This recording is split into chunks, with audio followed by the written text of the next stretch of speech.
Bon, imaginons par fiction que nous sommes, on ne dit jamais dans une fiction que, imaginons que il était une fois, nous étions à Westphalie, en Bavière, où chez les Westfalen, SS, Falen, nous étions passés par Valhalla, de l'huile de Bavière, dans la campagne, et nous étions sous la route ferroviaire, et nous sommes transmis, déportés vers la Pologne, et nous sommes dans un camp assez confortable, et on a même eu le droit à une tasse de café honnête en repos. On attend avec les camarades, et les femmes c'est à l'autre côté, et les enfants avec les enfants. Alors, il y a encore quelques verdures là, les arbres, et nous sommes dans ce mois très chaud, dans une fraîcheur. Voilà, nous avons même délié nos chemises. Nous sommes un peu les paysans, citadins, bourgeois, riches et pauvres, toutes mixtes de toutes classes. Nous ne connaissons pas, nous sommes de simples déportés. Voilà, nous avons le goût d'aller toujours à l'étranger et travailler, et dans les limites de nos capacités, de savoir-faire et d'endurance. Je suis encore jeune, une trentaine d'années, j'aurai bientôt dans mes quarantaines, et j'ai une famille que je laisse à Paris, dans le 18e arrondissement. Bon, j'ai des attachements familiaux, mais lointains avec l'Orient. Une partie de ma famille, apparemment, venait d'Istanbul, et eux-mêmes, ils sont très anciens à Istanbul, mais quand même, eux aussi, ils étaient déportés il y a des siècles et des siècles, je crois au XVe siècle, de l'Espagne, de l'Indulus. Donc, ils parlent une étrange langue qu'on appelle ladino. C'est un peu un mixage de espagnol et yiddish, ou non pas yiddish, mais voilà, hébraïque. Moi, je connais un peu yiddish, mais je préfère parler français correctement, en fait. J'apprendrai jamais à mes enfants ni yiddish ni hébreu, mais ils peuvent, s'ils veulent, effectivement apprendre leur religion après 18 ans, et s'ils souhaitent s'approfondir dans le judaïsme. Moi, je suis passablement juif, et je ne connais pas des autres religions, sauf qu'il y a plein d'amis, bien sûr, français, chrétiens, catholiques, réformés, tout mélangé. Et je connais même des Arabes d'Algérie, et les musulmans aussi, ils sont des gens très bien. Alors, quel est le problème? Il n'y a pas de problème, nous attendons un encadrement. Et quel genre d'encadrement? Un assignement, qui veut dire un assignement. Assignement à un travail. Est-ce que vous avez des documents nécessaires? Si, monsieur Herge. Bon.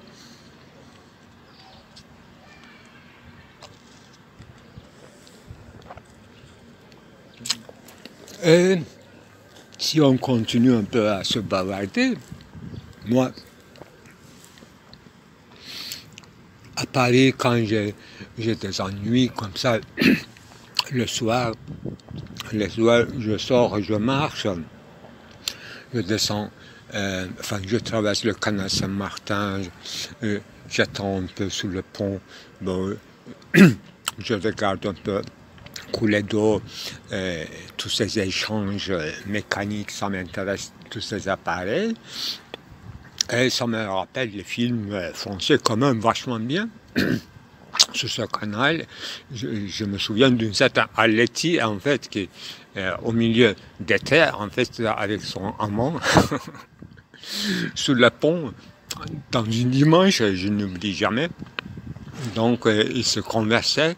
Et entre eux, en fait, les choses ne se passaient pas très bien, apparemment. C'était une relation un peu prolongée et sans fin, sans espoir. Alors, Aletti, une femme assez vulgaire dans le film, elle avait une réplique à ce monsieur, apparemment en chômage où il était quelqu'un un peu, je n'ai pas d'argot, mais enfin, quelqu'un bon, macho, passablement, mais c'est pas le nom exact, effectivement. Je vais chercher le mot. J'aime bien l'argot français, mais j'oublie assez vite. Il faut que je lise les romans qui est plein d'argot. Il ne faut pas que je lise tout le temps Colette, Agatha Christie, des gens corrects.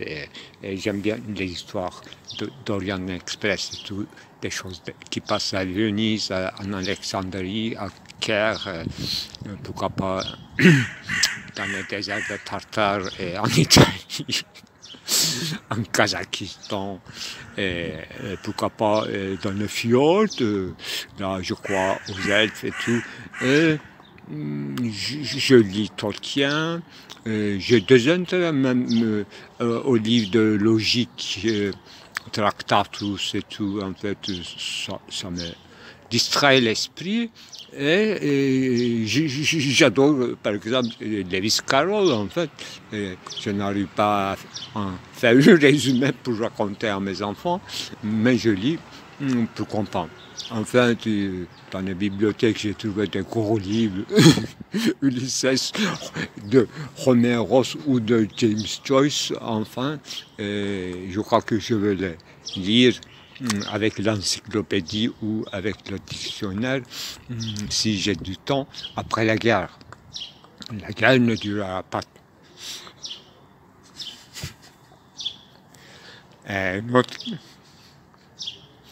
Notre guerre, c'est dans notre peine quotidien, quoi, en fait. Même s'il y a des guerres, il faut travailler, il faut s'approvisionner quand même.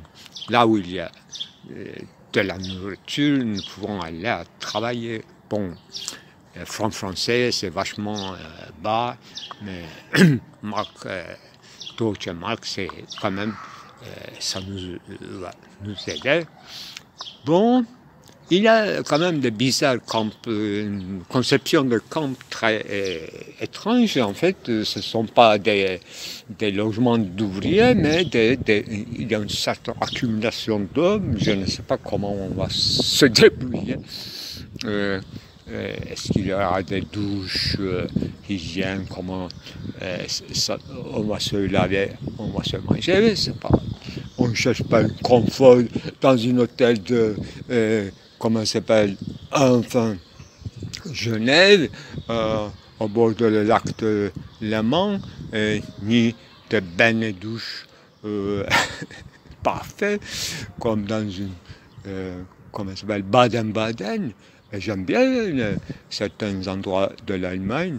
J'ai même adoré, en fait, le temple extrêmement intéressant, dédié à tous ces illustres personnages allemands, y compris les rois d'Angleterre, certains rois de la France tout est commémoré dans ce temple qui est fait, construit par Louis de Bavière. Quand même, il était quelqu'un, il était un roi.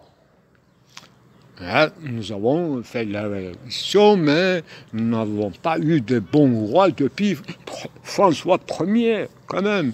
Bon, à cause de tout ce mixage avec les Autrichiens, nos reins venaient d'Autriche, comme les femmes d'Ottoman, en fait, qui venaient toujours de Caucasie ou Géorgie, quelque chose comme ça.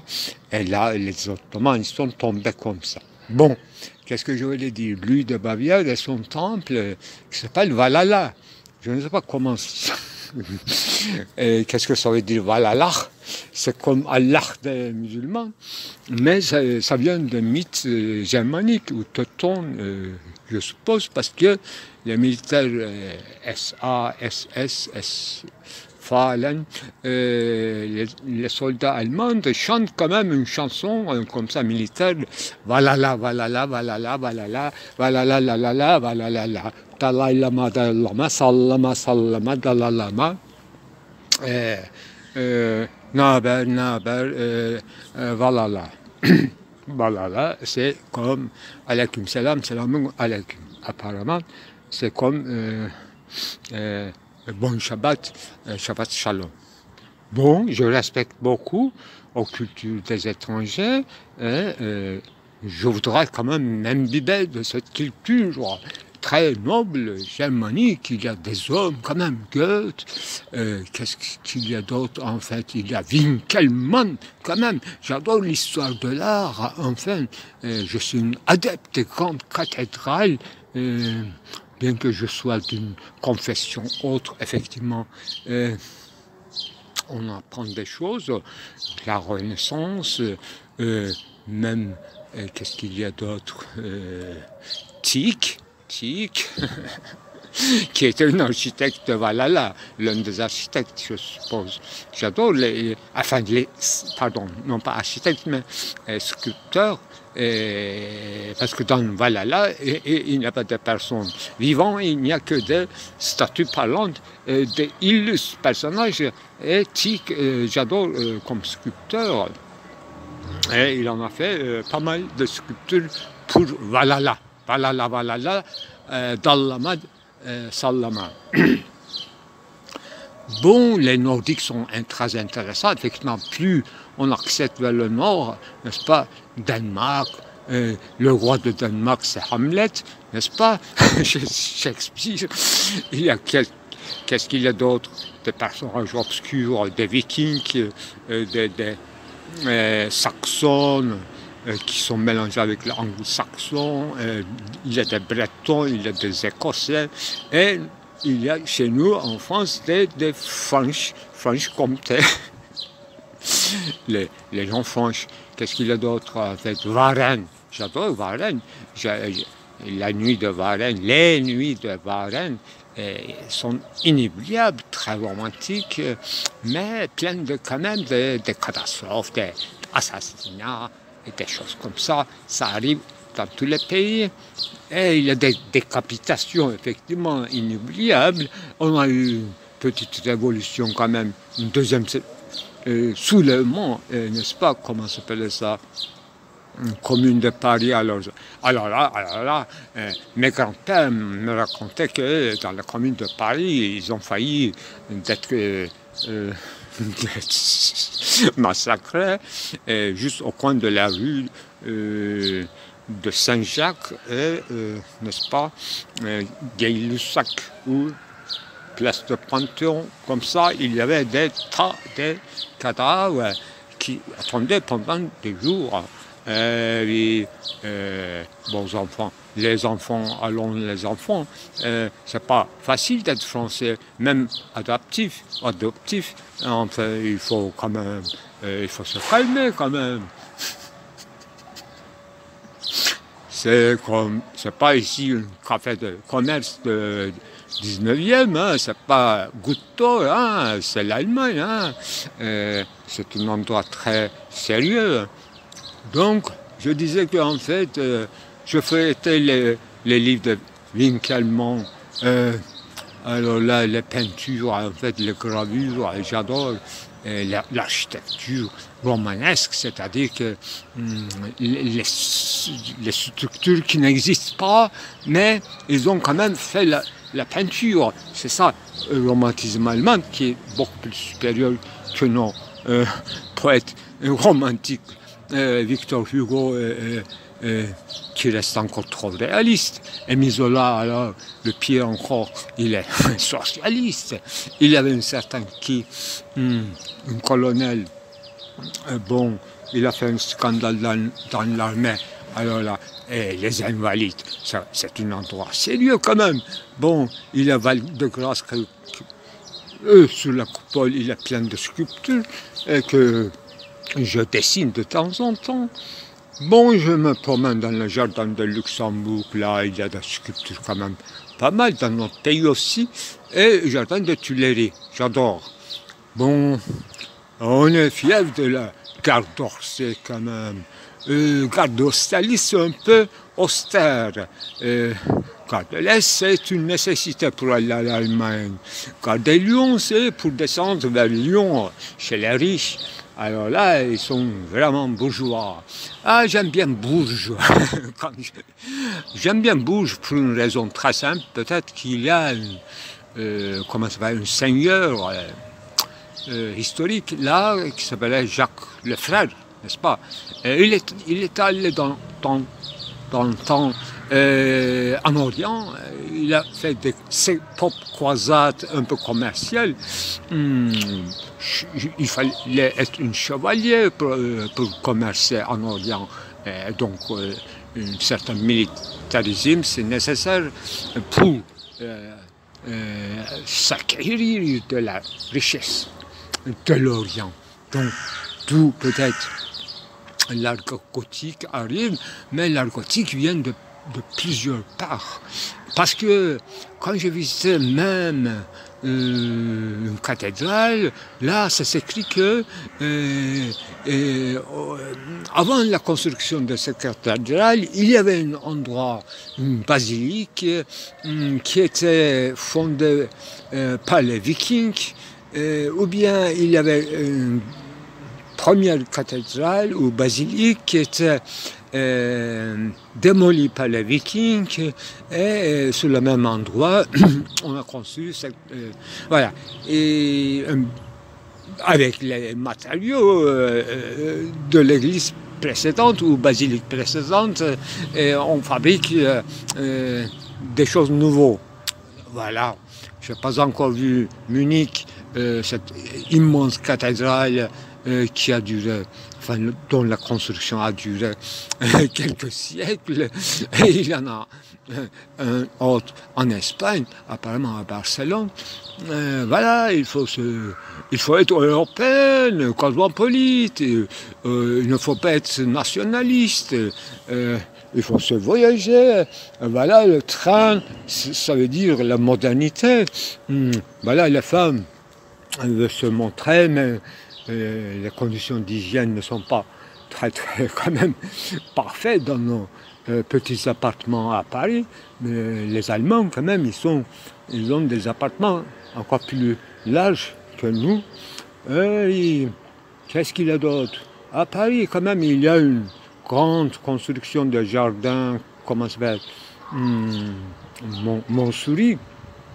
C'est fantastique quand même, c'est comme de la naturelle. On a fait des lacs, des cailloux, des grands rochers, verdure. C'est comme de la nature, quoi, en fait. Comme si on était allé en Ardèche. Les vacances, ça nous arrive.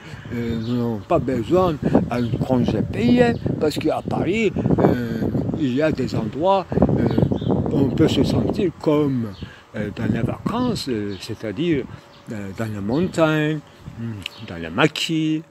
On peut se croire maquisard, on peut s'imaginer. Voilà, avec les enfants, on peut jouer le jeu de guerre. Bon, on ne militarise pas nos enfants, mais j'aime bien quand même les vertus militaires. Les Allemands, Et avec les Turcs, quand même, ils sont assez forts dans cette... et les Français aussi, en fait, les anciens, surtout. Voilà. Il y avait un certain Dreyfus qui a fait un scandale. Là, Émile Zola, il en a relaté l'événement, mais je ne veux pas me confondre à des histoires d'agents secrets et tout. Agatha Christie, j'aime bien, parce qu'il y a un hôtel apparemment à Constantinople, là, qui s'appelle Terra Palace, là. Il se passe des choses quand même dans ce roman, c'est très émouvant. Bon, qu'est-ce que je voulais dire? Voilà, on discute, on n'a pas un vin français, mais quand même une bière allemande, ça pourrait être bien aller dans ce joli temps, avant le travail, après le travail. Voilà, j'ai du goût, j'ai une nostalgie du pays, déjà. Tout le temps, je parle de la France, et c'est pas très convenable, on est maintenant dans une... On est quand même... on profite de leur hospitalité allemande, des national-socialistes qui sont très gentils avec nous. Eh bien, qu'est-ce qu'il y a d'autre? Ah oui, c'est incongru que je parle tout le temps de Paris et tout. Il faut parler de l'Allemagne, de Bavière, Westphalie, de Valhalla encore plus. Oui, je parlais de Jardin de Lutèce, j'ai failli, donc en traversant le canal Saint-Martin, je me trouvais dans le jardin de Lutèce. Et dans ces ruines, je me retrouvais. Et ce que je voulais dire, dans le temple de Valhalla, il y a même, je crois, des morceaux ou des personnages de Lutèce anciens qui précédaient Paris comme ville. Ah oui, comme Romus et Romulus. Nous avons une petite sculpture devant la Sorbonne, là, avec notre Descartes sculpté. C'est très joli, c'est pensif, c'est mélancolique, et ça nous apporte à nos origines cartésiennes. Nous sommes un peuple logique. Et oui, c'est pas encore une Whitehead ou Russell ou Canon anglais. Eux aussi sont assez forts dans la rhétorique, dans la logique, dans le pragmatisme. Ah oui, il faut parler des Allemands, des philosophes allemands, c'est beaucoup plus nombreux que les nôtres, quoi. En fait, les nôtres, ils sont tous morts. Eux aussi, ils sont morts, mais nous sommes obligés quand même, dans l'école, d'apprendre à nos enfants de quelques idées allemandes. Schelling, Herder, voilà l'essence de la manifestation. Schelling, c'est fantastique. On déduit des choses en ce qui concerne l'essence du judaïsme aussi. Même Hegel a des idées quand même intéressantes sur notre petite religion qui est un peu reculée maintenant, mais qui englobait quand même plusieurs prophéties, et même juifs était probablement l'un des non-messies qui est un peu sacrifié et tout, mais c'est dans l'ordre des choses, quoi. Donc je suis très curieux d'une manière, voilà, avec un esprit clair et distinct, comme Descartes. J'aime bien aussi l'apnisme. Il est ridiculisé par notre grand Voltaire, lui-même également. Il est ridicule avec son Candide, une grande philosophe qui écrit Candide, un Diderot enfin. C'est un grand esprit qui connaît tout. Il écrit dans l'encyclopédie, mais il tombe si bas d'écrire Voyage de Bougainville. voyez, la bougainville, alors là, c'est l'obscénité. Il ne faut pas quand même ridiculiser les clergés. Il y a quand même, il y a de bons samaritains. Nous avons quoi d'intéressant. Voilà. Tout n'étant pas chrétien, nous avons quand même des valeurs en tant que valeurs. Bien qu'ils soient chrétiens, ça nous égale. Voilà, je suis assez cosmopolite ou d'esprit. J'aime bien l'Amérique à cause de attendez, Franklin, Benjamin Franklin, parce qu'il est juif, apparemment. Il s'appelle Benjamin. Donc, forcément, il vient d'une tribu de Benjamin. Voilà. J'aime bien le Benjamin en général. En plus, il est scientifique, hein, et il connaît des choses dans l'électricité. Qu'est-ce qu'il y a? Jefferson, quand même. Jefferson, c'est adorable. Amérique aussi, dans ses débuts, c'était adorable. Il y a eu des massacres des Indiens et des... oui. Mais les Espagnols aussi, ils ont fait, il y a quelques siècles, massacre des Aztèques, Incas et tout. Donc là, en Allemagne, nous sommes en toute sécurité, il n'y aura pas de massacre. Nous sommes des frères germains. Enfin, vous voyez, même le mot germain vient de Allemagne. Donc nous sommes des frères germains. Là où, comment ça s'appelle? Brother-in-law, là où, c'est la loi qui nous lie. C'est la civilisation qui nous lie, c'est cette mince liaison qu'on appelle le droit, les droits civiques.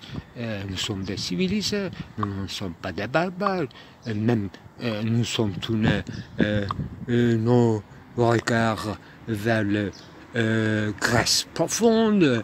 Là, nous nous ressourçons de toute cette richesse des mots scientifiques qui viennent de la langue grecque, à peu près intelligible, mais c'est très savant. Voilà, il faut que les savants travaillent dans tout ça. Voilà, j'ai dit assignement en Allemagne. J'ai oublié, mais ça peut être peut-être, non pas, je veux dire quelque chose, mais Besitz, c'était la possession, propriétaire, non, propriétaire, c'était autre chose. C'est qui? Notre eigentlich, Eigentum. Eigentum, c'est la propriété. Besitz, c'est, je ne sais pas, mais c'est comme une sorte de ce qui est approprié, thalassien peut-être, mais assignation aussi c'est comme ça en fait, c'est un travail forcé, mais payé quand même. S'ils n'ont pas d'argent, ils vont payer ensuite, après la guerre. Il faut qu'ils nous nourrissent, c'est ça. Alors, bon, j'espère que la guerre ne durera pas longtemps et il n'y aura pas une guerre avec la France. Ça, je ne crois pas, parce qu'il y a Pétain qui est quand même assez proche de l'Allemagne. Il n'y aura pas de conflit. Il y aura quoi? Un conflit avec les soviétiques, bien sûr. Parce qu'ils ont sorti de nos valeurs chrétiennes ou de judaïques. Bon. Donc, je voulais parler un peu, si j'apprends allemand, des mots, quelle était assignation en fait. J'ai signé un papier, mais c'est en Allemagne. Je n'ai pas très bien compris. Assignement, Besitzung.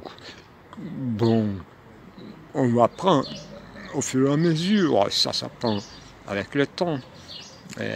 Ça ne sera pas trop tard, j'espère.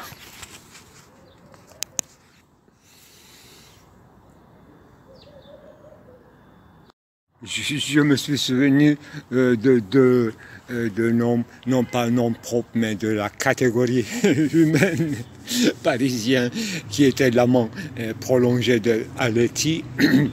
J'ai pas fini l'histoire, c'était une annexe relatait un film dans un film. Alors, ce genre de gens s'appelle à Paris ripoux, ripoux. Mais qu'est-ce que ça veut dire? Je ne sais pas. Est-ce que le verlan, langue verlan, existait déjà à l'époque? Ripoux, ça peut être verlan de pourri, pourri, un mec pourri, c'est-à-dire il est dans l'obscurité, il se mêlait à des affaires suspectes, il est sûrement surveillé par la police, agent de police et tout en fait. Il se rend de temps en temps au commissariat, mais il continue à faire, à chercher, à attendre un gros lot. Gros lot. Voilà, voilà. Ripoux est bien défini. Alors, Aletti, qu'est-ce qu'il disait qui concernait moi, à notre situation, à tous?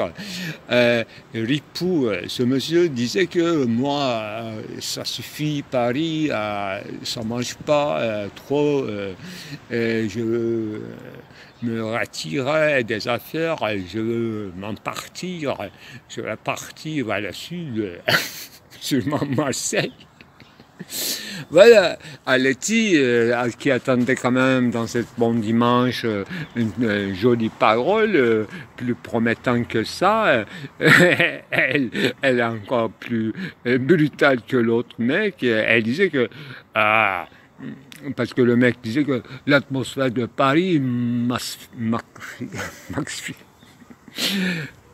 asphyxie, me asphyxie. Alors, Aletti prenait la parole, elle disait que... qu'est-ce qu'il disait? moi, atmosphère, j'en ai marre de l'atmosphère. J'ai oublié complètement réplique iconique d'Aletti. Atmosphère. Est-ce que j'ai une gueule d'atmosphère? Hein? Tu n'auras pas quitté Paris, mais tu veux me quitter, tu ne dis pas clairement, hein? C'est ça. J'ai fait la scène. Et on rirait quand même à cette vulgarité de cette femme de quoi, 11e, Canal Saint-Martin, derrière Bastille, ou comment ça s'appelle, qu'est-ce qu'il y avait comme gloire? Une grande place glorieuse encore à côté de Bastille, il y a l'autre. Bon. Donc j'ai traversé la Seine et je me rejoignais donc le pont d'Austerlitz. J'ai salué les soldats de la gare d'Austerlitz et je continuais mon petit coin. Jardin de Lutèce. Là, je faisais un petit sacrement. Voilà, pour finir l'histoire. Qui est lié quand même Jardin de Lutèce qui représentait en tant que statue, en tant que illustre homme de sang pur, non pas Lutèce en personne, parce que Lutèce c'est le nom de la ville, de l'État. Dans le temple, voilà là, parce que notre point d'intérêt maintenant est des temps laïques, des temples laïques, templum, et les églises réformées, j'aime bien, parce que ça ressemble beaucoup à nos synagogues.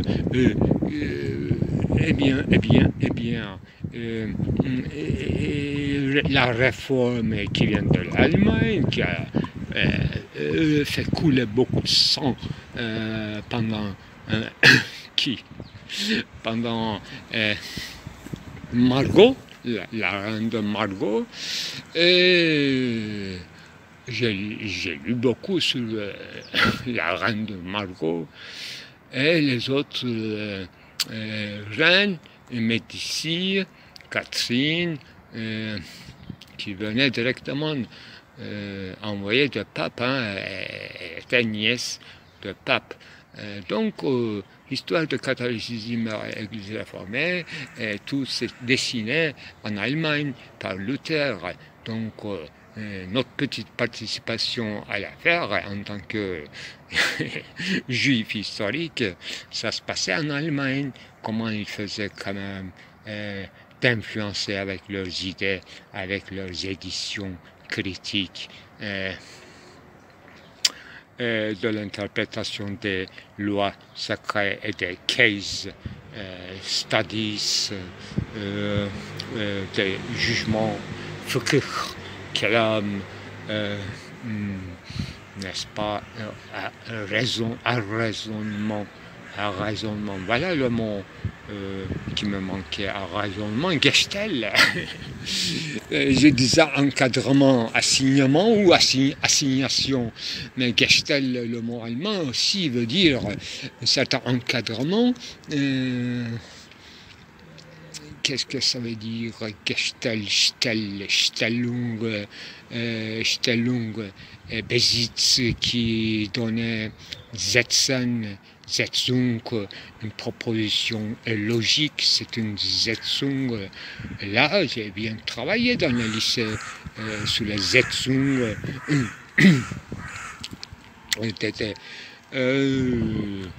Voilà, dans le cours de rhétorique. Notre professeur s'appelait Michel Léris, c'est ça. Et il était quelqu'un un peu singulier dans l'école laïque, mais on prenait du café, on se promenait dans le parc après les cours, et on faisait 400 cours aussi de temps en temps, parce que Léris nous apprenait des choses que nous comprenions pas, mais quand même il écrivait, il nous distribuait quelques pages, on les déchiffrait, mais il était vachement obscène, très scientifique. Là, effectivement, esprit français, peut-être que ça diffère sur ce point de l'esprit germanique. C'est un peu élastique. En allemand, qu'est-ce on peut trouver l'équivalent chez les artistes peut-être, chez les Hollandais surtout, en fait, Hieronymus Bosch, qui m'est cher. Et qu'est-ce qu'il y a d'autre? Rembrandt aussi. Les Hollandais, ça nous est plus proche, ils sont plus proches à nous. Voilà, je vais arriver un jour dans l'histoire de l'art. Attendez que je me présente quand même. Depuis une heure, je discours. Vous êtes restés silencieux. Alors là, j'ai failli oublier mon nom en changeant chaque fois. Mais ça va arriver parce que c'est une abréviation de qui? Abraham. Abi. On me dit, mes camarades me disent Abi. Chez les Allemands aussi, chez les Berlinois juifs, il y a des noms qui s'appellent Abi. Et j'en ai fait même connaissance de l'un des autres, Abi. Il s'intéresse beaucoup à l'histoire de l'art, mais il écrit très peu et il fait des coupures, des gravures, des images, des figures, des illustrations. Et il ne distingue pas entre l'art noble et l'art populaire ou des enseignes, des commerces. Il est en quête de quelque chose que je ne comprends pas. Il est fou de l'image, mais il trouve des liaisons, des lignes de conduite, il se perd dans les labyrinthes, il il a des planches, en fait, chez lui. Euh,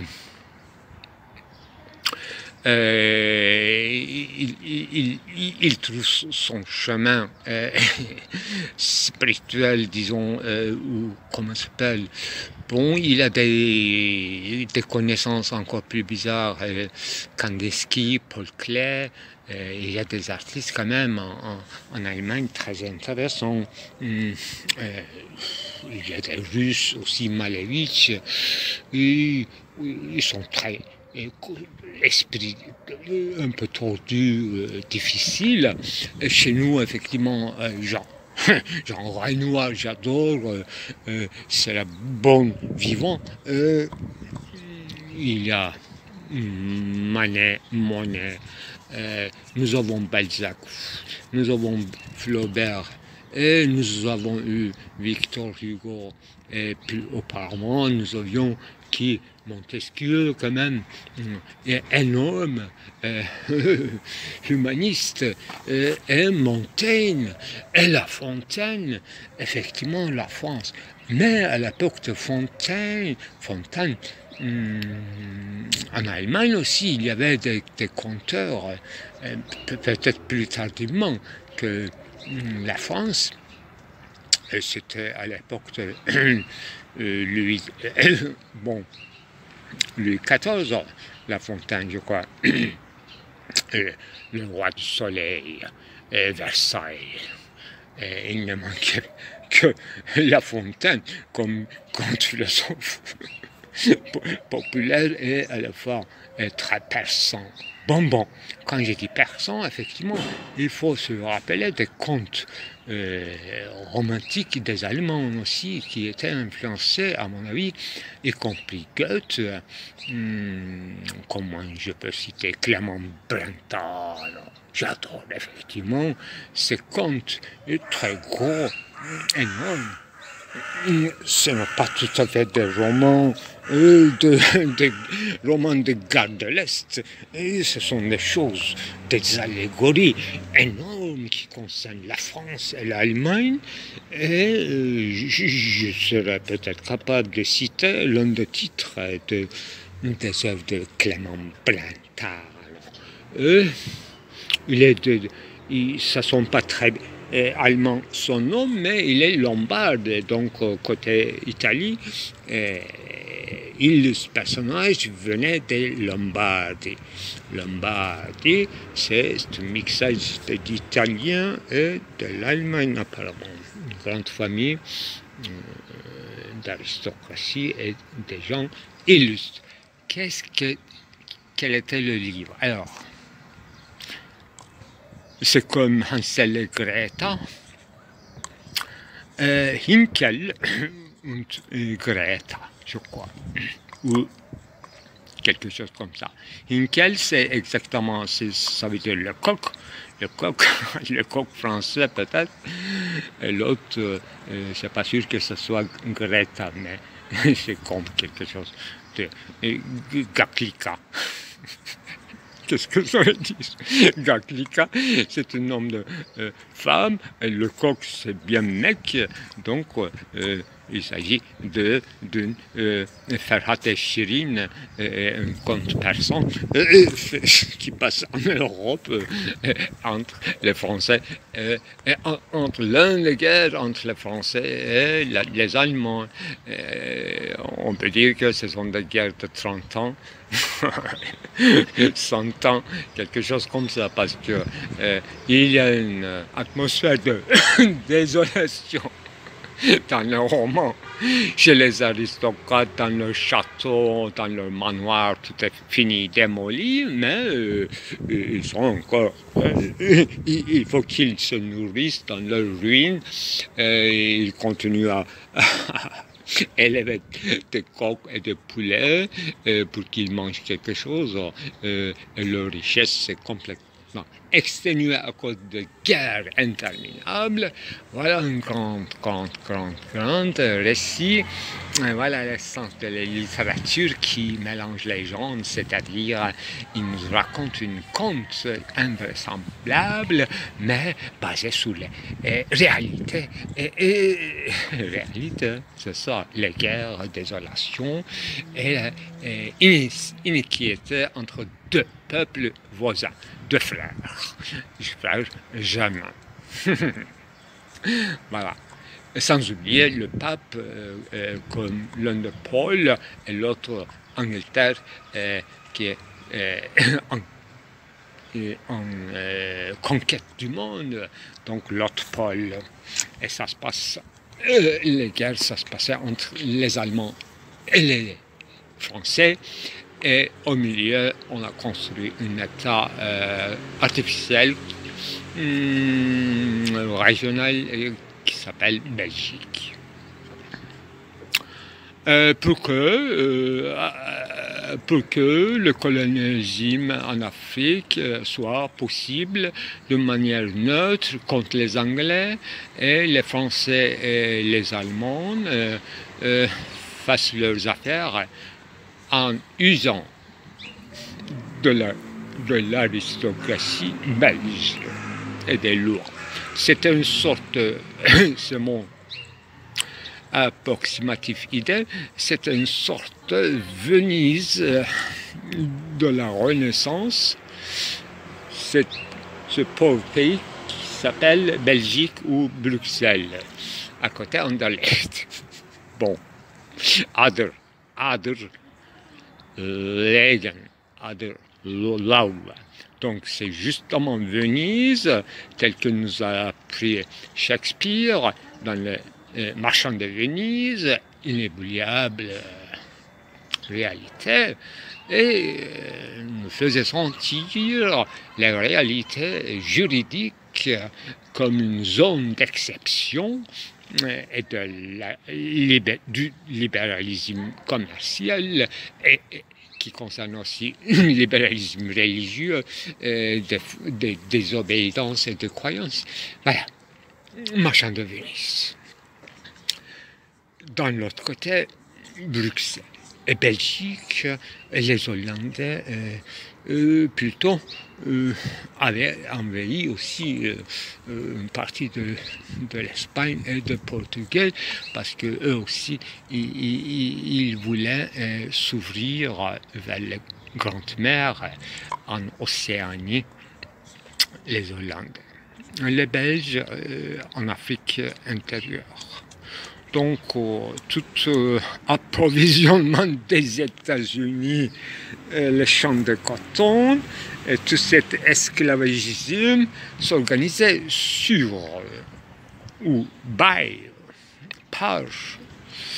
la voie belge, ce que je compris, et toute la Première Guerre mondiale, intimement lié à cela, aussi bien que à ce qui reste de l'Empire ottoman, c'est-à-dire les Serbes,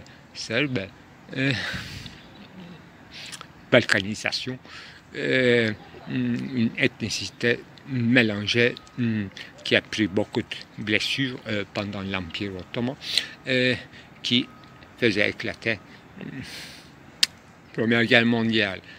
Les Ottomans, en tant que système, étaient en train de démolir. Le monde était changé, etc., etc. Nous savons pourquoi nous combattons, mais pas tout à fait, parce que contre qui on va faire la guerre, c'est une guerre totale. Passons-le. Qu'est-ce que les Marchands de Venise, c'est fantastique, très très politique, très très moral, très très bizarre en tant qu'application d'une loi écrite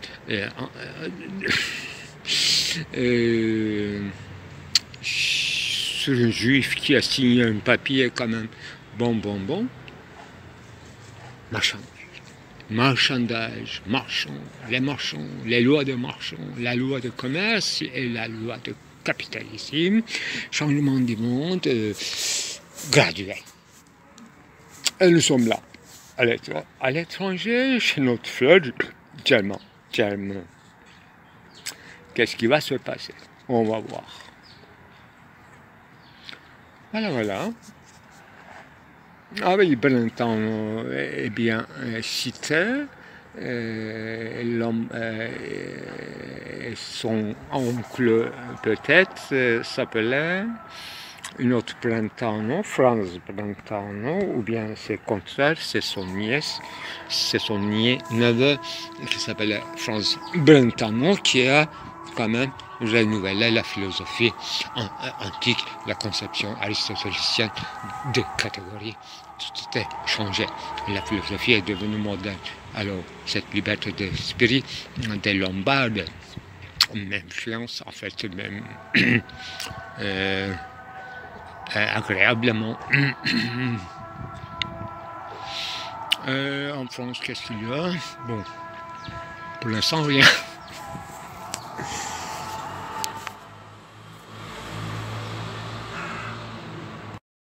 Alors, donc, ce que j'aime chez les Allemands, en fait, ils ont des unités motorisées. Ils fabriquent très bien des moteurs. Alors là, même, ils pensent qu'ils généralisaient automobile, étant jusqu'à citoyen, au lieu que le peuple folk marche, alors ils se mobilisent dans la rue, et ils sont déjà assez bien mobilisés dans leurs grandes villes, effectivement, au désavantage de certains. On me dit qu'en fait, dans mon entourage, en fait, tu es de souche, gauche de souche, mais tu parles comme un droitier. Alors, comment es-tu que tu es un ouvrier? En plus, tu seras juif, bon, etc. Moi, effectivement, je m'endosse les choses. J'ai des idées gauchistes, mais effectivement, j'ai des valeurs de droite.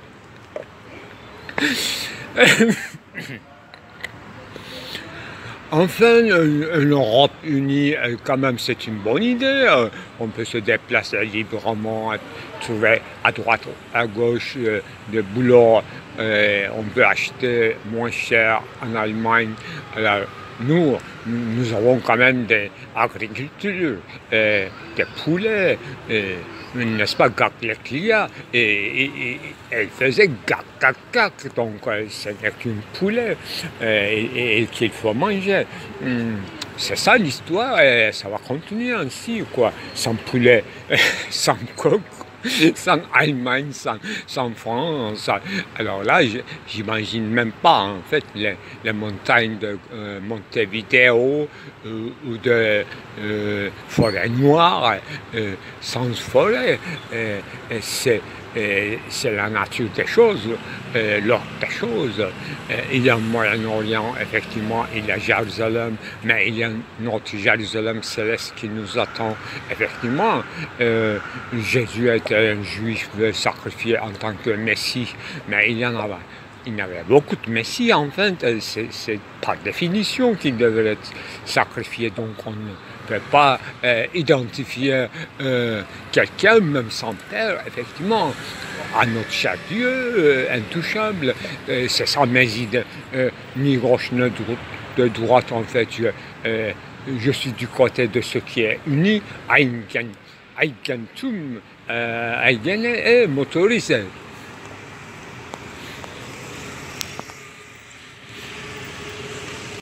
Effectivement, Abi, en fait, moi aussi je m'appelle Abi, donc deux Abi.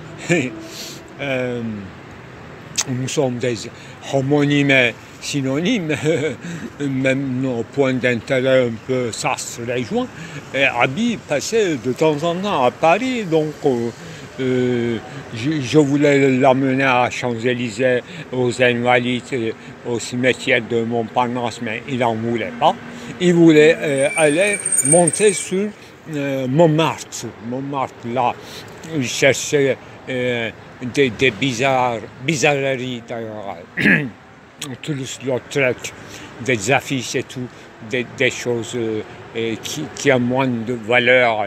Et ça lui intéressait, même des billets de loterie, en fait, n'importe quel ticket, il le ramassait et il les codifiait. Bon, moi, je lui interrogeais sur la collection d'Alexander von Humboldt, quand même, quelqu'un sérieux de l'humanité, qui nous a éveillés.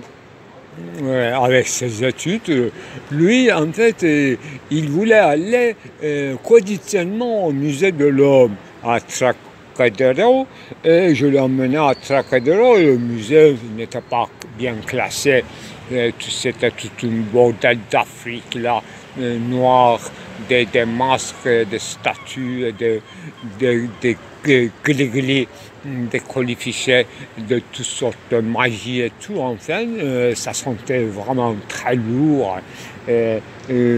C'est comme de la drogue dure, enfin, c'est pas un musée normal, mais c'était des dépôts, c'est pas une exposition, quoi, en fait. Et de temps en temps, on voyait les Espagnols bizarres du sud.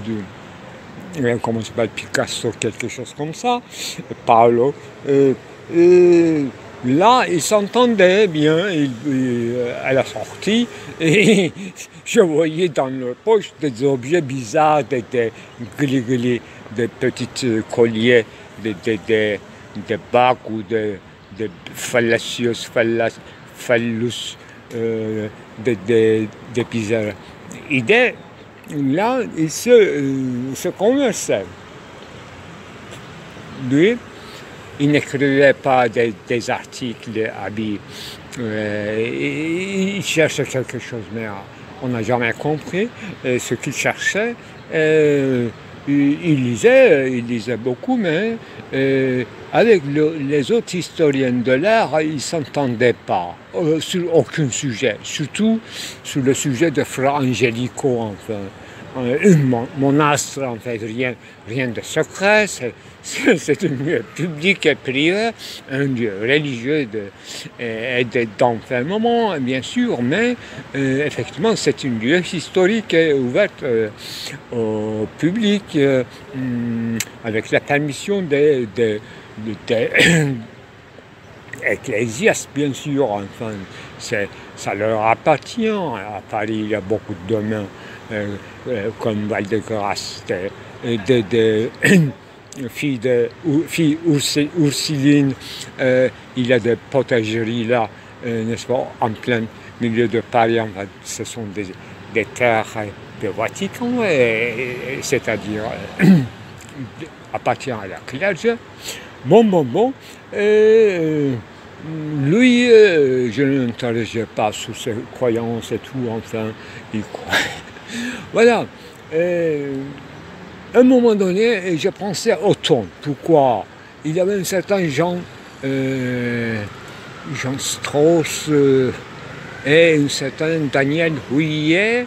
C'était un couple bizarre. Il voulait se lancer dans le cinéma, mais il n'arrivait pas à faire des films normaux comme Hollywood. Donc, il faisait parler des gens comme ça, avec les habits, avec les haillons bizarres, très romains, et dans les ruines romaines. En Italie, mais en Italie actuelle, c'est-à-dire il n'arrivait pas à reconstituer l'histoire, faire un film historique comme Ben-Hur qui est fantastique et tout. Voilà. Là, je me sens dans ce moment-là, dans un film de Otto, de Strauss-Houillet. Donc, ce double, qu'est-ce que je voulais dire? Otton, pourquoi pas Moïse et Aaron, l'autre film de ce double, mais Otton, parce que je parle dans un endroit incongru, ma femme un peu quand même malade, mais elle a laissé ses chaussures là, elle se promène toutes pieds nus, ça lui va bien. Et qu'est-ce que je voulais dire? Ah oui, à Constantinople, une partie de notre famille venait là, et ils ont dit qu'il y a du gaz là. Moi aussi, j'ai trouvé que finalement, j'ai eu mon assignement au travail, je vais travailler dans le gaz à tous les étages. Donc, j'aime bien mécanique, gaz, pression, tuyaux et tout. Ben et douche public, voilà. Je suis assigné à un travail de douche et de gaz. Voilà mes appareils, ustensiles de travail. Je vous montre, c'est ça, tout va bien. Gassane, c'est fantastique. C'est une reconstitution d'une industrie galopante. Mais j'ajoute que, quand même, à Paris, il y a beaucoup de gens qui se suicidaient dans leur solitude. J'espère que Abi ne ferait pas cette bêtise, mais il utilise un moyen comme suicide très bizarre. Ils utilisent maintenant des moyens techniques très modernes, gaz. C'est bizarre, en fait. Nous travaillons pour l'éclairage public des citoyens urbain et tout, mais il suscite avec notre gaz. Là, effectivement, il faut trouver une solution finale à tout cela.